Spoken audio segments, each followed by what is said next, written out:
හිටපු ජනාධිපති රනිල් වික්‍රමසිංහ ඔහුගේ බිරිඳගේ උපාධි ප්‍රදානෝත්සවයට සහභාගී වන දා රාජ්‍ය අරමුදල් වලින් රුපියල් මිලියන 16.6ක් අයථා ලෙස පරිහරණය කළ බවට එල්ලවන චෝදනාවට උදෙක් දේශීය දේශපාලන සිදුවීමක් පමණක් නෙවෙයි ජාත්‍යන්තර රාජතාන්ත්‍රික කවයන් තුළද කතාබහට ලක් වූ කරුණු බවට මේකට පත් වෙලා තිබෙනවා.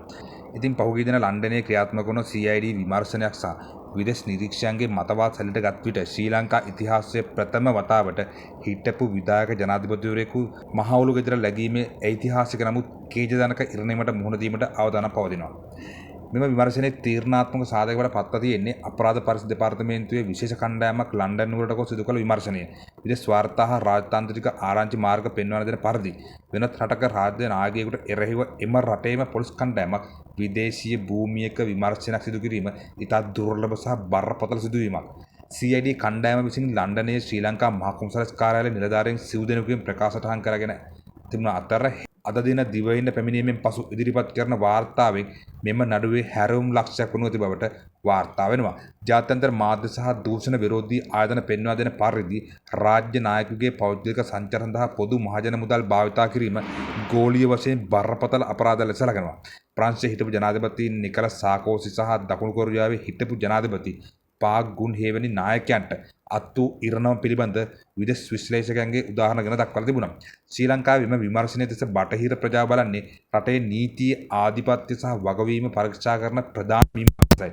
විශේෂයෙන් IMF වැනි ආයතන විසින් රාජ්‍ය පාලනයේ දූෂණය අවම කිරීම ගැන අවධාරණ කර පසුබිමක මෙම නඩුවේ ප්‍රතිඵලය ජාත්‍යන්තර මූල්‍ය ප්‍රජාවගේද දැඩි අවධානය ලක් වෙලා තිබෙනවා.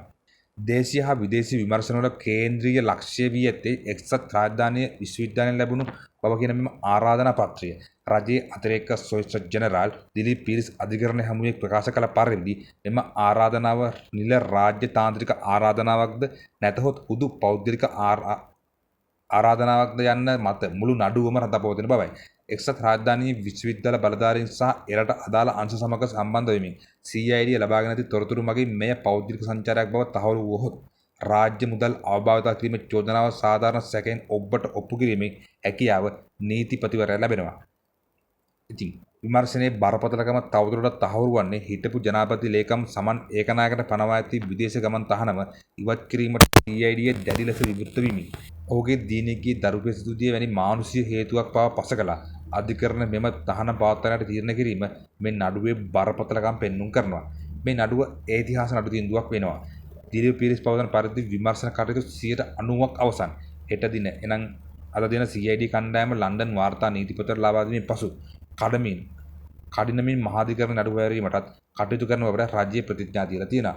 විදේශ වාර්තා සහ නීති විශාරදයන්ගේ මතය අනුව මෙම නඩුව ශ්‍රී ලංකාවේ මුක්තිය පිළිබඳ සංස්කෘතිය බිඳවන තීරණාත්මක මොහොතක් විය හැකි බවට වරදකරු වූහොත් රනිල් වික්‍රමසිංහ ශ්‍රී ලංකාවේ සිරගත වන පළමු හිටපු ජනාධිපතිවරයා බවට පත්වනවා ඇත. එය ලෝක දේශපාලනයේ දූෂිත නායකයන්ට එරෙහිව නැගෙන රැල්ලට ශ්‍රී ලංකාවද එක්වන බවට ජාත්‍යන්තරයට ලබා දෙන ප්‍රබල පණිවිඩයක් වනු ඇති.